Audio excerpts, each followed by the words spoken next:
अध्याय 45 प्रारंभ। संदेह निवारण। काका साहेब दीक्षित का संदेह और आनंदराव का स्वप्न। बाबा के शयन के लिए लकड़ी का तख्ता। प्रस्तावना। गत 3 अध्यायों में बाबा के निवारण का वर्णन किया गया है। इसमें कोई संदेह नहीं कि अब बाबा का साकार स्वरूप लुप्त हो गया है, परंतु उनका निराकार स्वरूप सदैव विद्यमान रहेगा। अभी तक केवल उन्हीं घटनाओं और लीलाओं का उल्लेख किया गया है जो बाबा के जीवन काल में घटित हुई। उनके समाधिस्थ होने के पश्चात भी अनेक लीलाएं हो चुकी हैं और अभी भी देखने में आ रही हैं, जिनसे ये सिद्ध होता है कि बाबा अभी भी विद्यमान है और पहले की ही भांति अपने भक्तों को सहायता पहुंचाया करते हैं। बाबा के जीवन काल में जिन व्यक्तियों को उनका सानिध्य या सत्संग प्राप्त हुआ, यथार्थ में उनके भाग्य की सराहना कौन कर सकता है। यदि किसी को फिर भी ऐन्द्रिक और सांसारिक सुखों से वैराग्य प्राप्त नहीं हो सका, तो इसे दुर्भाग्य के अतिरिक्त और क्या कहा जा सकता है।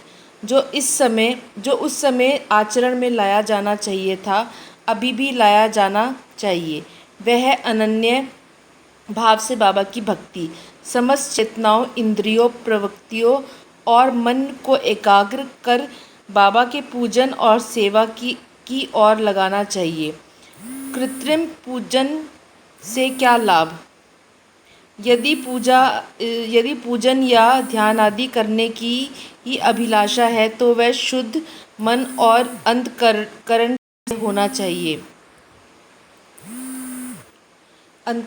होना चाहिए। जिस प्रकार पतिव्रता स्त्री का विशुद्ध प्रेम अपने पति पर होता है, इस प्रेम की उपमा कभी कभी लोग शिष्य और गुरु के प्रेम से भी कर दिया करते हैं, परंतु फिर भी शिष्य और गुरु प्रेम के समक्ष पतिव्रता का प्रेम फीका है। उसकी कोई समानता नहीं की जा सकती। माता पिता, भाई या अन्य संबंधी जीवन का ध्येय आत्म साक्षात्कार प्राप्त करने में कोई सहायता नहीं पहुंचा सकते। इसके लिए हमें स्वयं अपना मार्ग अन्वेषण कर आत्म अनुभूति के पथ पर अग्रसर होना पड़ता है। नित्य और अनित्य में विवेक, अलौकिक तथा पारलौकिक सुखों का त्याग, इंद्रिय निग्रह और केवल मोक्ष की धारणा रखते हुए अग्रसर होना पड़ता है। दूसरों पर निर्भर रहने के बदले हमें आत्मविश्वास बढ़ाना उचित है।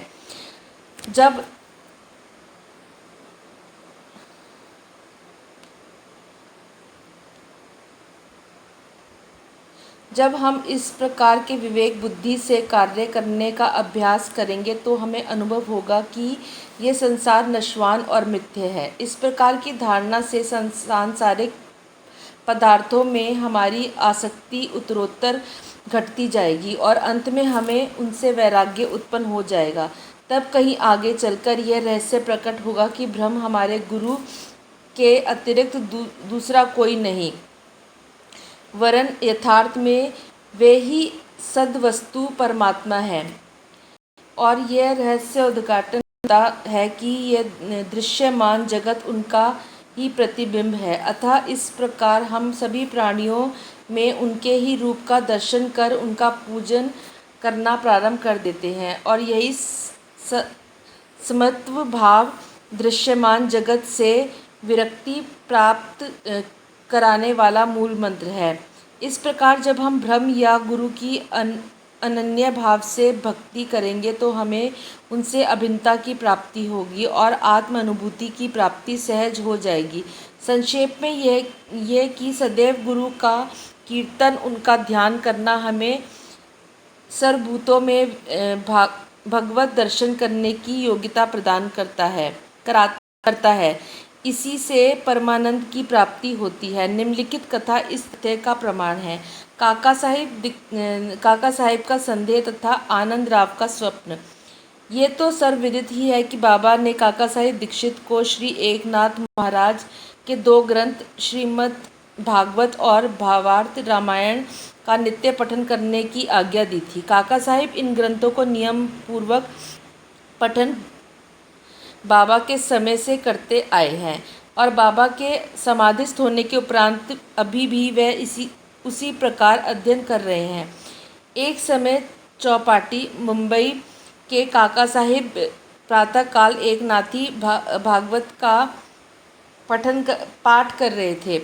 माधवराव देशपांडे, श्यामा और काका महाजनी भी उस समय वहां उपस्थित थे तथा ये दोनों ध्यानपूर्वक पाठ श्रवण कर रहे थे। उस समय 11वें स्कंद के द्वितीय अध्याय का वाचन चल रहा था, जिसमें नवनाथ अर्थात ऋषभ वंश के सिद्ध यानी कवि हरि, अंतरिक्ष, प्रबुद्ध, पीपलयान, आविहोत्र, द्रुमुल, चमस और करभाजन का वर्णन है, जिन्होंने भागवत धर्म की महिमा राजा जनक को समझाई थी।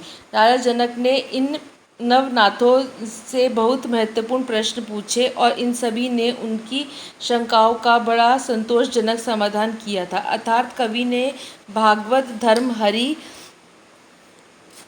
ने भक्ति की विशेषताएं, अंतरिक्ष ने माया क्या है, प्रबुद्ध ने माया से मुक्त होने की विधि, पिपलयान ने परब्रह्म के स्वरूप, अविहोत्र ने कर्म के स्वरूप, द्रुमिल ने परमात्मा के अवतार और उसके कार्य, चमस ने नास्तिक की मृत्यु के पश्चात की गति एवं करभाजन ने कली काल में भक्ति की पद्धतियों तथा यथाविधि वर्णन किया। इन सब का अर्थ यही है कि कलियुग में मोक्ष प्राप्त करने का एकमात्र साधन केवल हरि कीर्तन या गुरु चरणों का चिंतन ही है।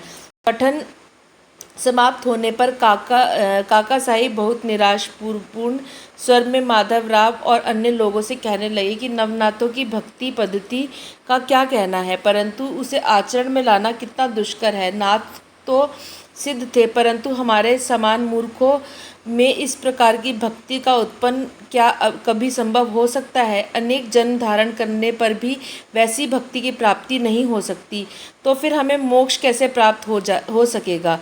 ऐसा प्रतीत होता है कि हमारे लिए तो कोई आशा ही नहीं है। माधवराव को यह निराशावादी धारणा अच्छी न लगी।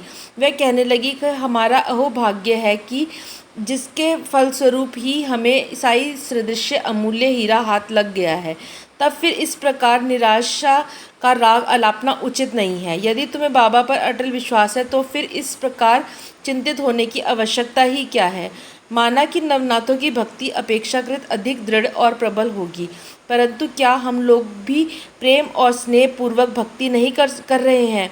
क्या बाबा ने अधिकारपूर्ण वाणी में नहीं कहा है कि श्री हरि या गुरु के नाम जाप से मोक्ष की प्राप्ति होती है?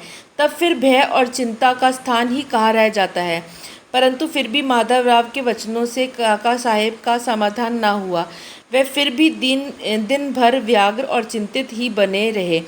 ये विचार उनके मस्तिष्क में बार बार चक्कर काट रहा था कि किस विधि से नवनाथों के समान भक्ति की प्राप्ति संभव हो सकेगी।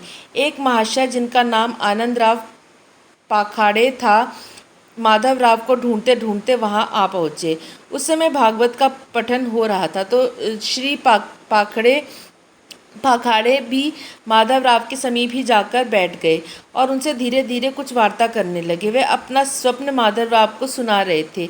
उनकी कानाफूसी के कारण पाठ में विघ्न उपस्थित होने लगा। अतः काका साहिब ने पाठ स्थगित कर माधवराव से पूछा कि क्या बात हो रही है? माधवराव ने कहा कि कल तुमने जो संदेह प्रकट किया था, ये चर्चा भी उसी का समाधान है। कल बाबा ने श्री पाखड़े को जो स्वप्न दिया है उसे इनसे ही सुनो। इसमें बताया गया है कि विशेष भक्ति की कोई आवश्यकता नहीं, केवल गुरु को नमन तथा उनका पूजन करना ही प्राप्त है। सभी को स्वप्न सुनने की तीव्र उत्कंठा थी और सबसे अधिक काका साहेब को। सभी के कहने पर श्री पाखड़े अपना स्वप्न सुनाने लगे, जो इस प्रकार है। मैंने देखा कि मैं एक अथाह सागर में खड़ा हुआ हूँ, पानी मेरी कमर तक है और अचानक ही जब मैंने ऊपर देखा तो साईं बाबा के श्री दर्शन हुए। वह एक रत्न जटित सिंहासन पर विराजमान थे और उनके श्री चरण जल के भीतर थे। ये सुंदर दृश्य और बाबा का मनोहर स्वरूप देखकर मेरा चित्त बड़ा प्रसन्न हुआ। इस स्वप्न को भला कौन स्वप्न कह सकेगा। मैंने देखा कि माधवराव भी बाबा के समीप ही खड़े हैं और उन्होंने मुझसे भावपूर्ण शब्दों में कहा कि आनंदराव, बाबा के श्री चरणों पर गिरो। मैंने उत्तर दिया कि मैं भी तो यही करना चाहता हूँ, परंतु उनके श्री चरण तो जल के भीतर हैं। अब बताओ मैं कैसे अपना शीश उनके चरणों पर रखूँ। मैं तो निसहाय हूँ। इन शब्दों को सुनकर श्यामा ने बाबा से कहा कि अरे देवा, जल में से कृपया अपने चरण बाहर निकालिए ना। बाबा ने तुरंत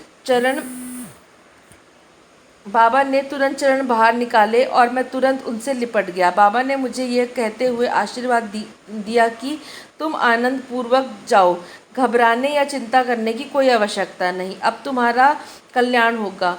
उन्होंने मुझसे यह भी कहा कि एक जरी के किनारे की धोती मेरे श्यामा को दे देना, इससे तुम्हें बहुत लाभ होगा। बाबा की आज्ञा को पूर्ण करने के लिए श्री पाखाड़े धोती लाए और काका साहेब से प्रार्थना की कि कृपा करके इसे माधवराव को दे दीजिए, परंतु माधवराव ने उसे लेना स्वीकार नहीं किया। उन्होंने कहा कि जब तक बाबा ने मुझे कोई आदेश या अनुमति प्राप्त नहीं होती, ऐसा करने में असमर्थ हूँ। कुछ तर्क वितर्क के पश्चात काका ने देवी आदेश सूचक पंक्तियाँ निकालकर इस बात का निर्णय करने का विचार किया। काका साहेब का यह नियम था कि जब उन्हें कोई संदेह हो जाता तो वे कागज़ की 2 पर्चियों पर स्वीकार अस्वीकार लिखकर उसमें से एक पर्ची निकालते।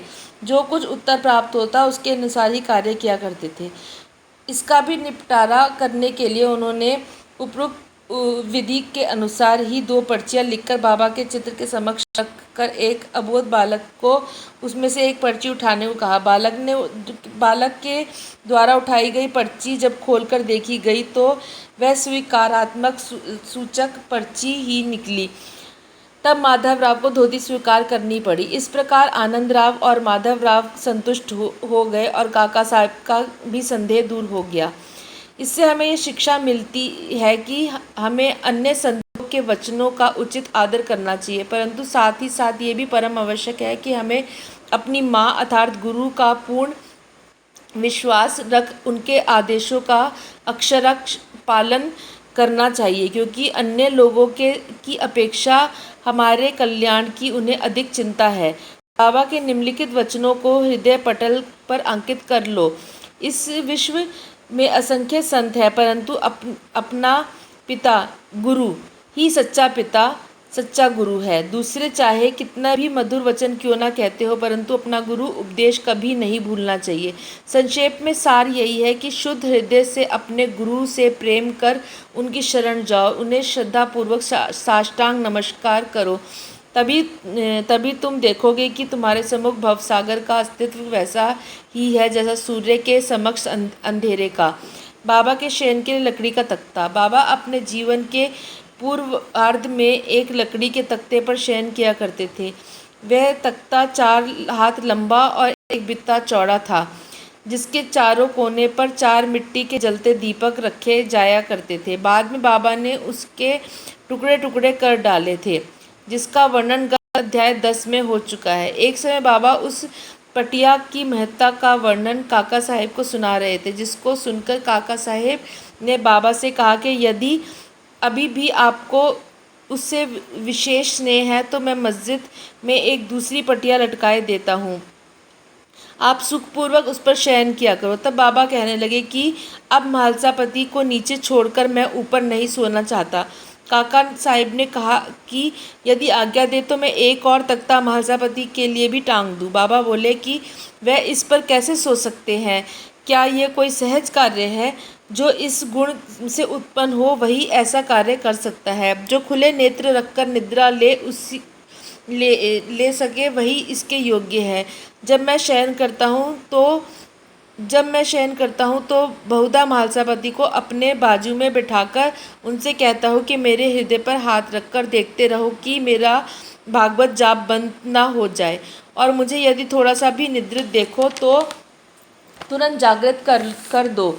परंतु उससे तो ये भी नहीं हो सकता। वह तो स्वयं ही झपकी लेने लगता है और निद्रामग्न होकर अपना सिर डुलाने लगता है, और जब मुझे भगत का हाथ पत्थर सा भारी प्रतीत होने लगता है तो मैं जोर से पुकार उठता हूँ कि ओ भगत। तब कहीं वह घबराकर नेत्र खोलता है। जो पृथ्वी पर ही अच्छी तरह बैठ और सो नहीं सकता तथा जिसका आसन सिद्ध नहीं है, जो निद्रा का दास है, वह क्या तख्ते पर सो सकेगा? अन्य अन्य अनेक अवसरों पर वह भक्तों को के स्नेहवश ऐसा कहा करते थे कि अपना अपने साथ और उसका उसके साथ। श्री सद्गुरु साईनाथ अर्पणस्तु। शुभम भवतु। ओम साईनाथ महाराज की जय।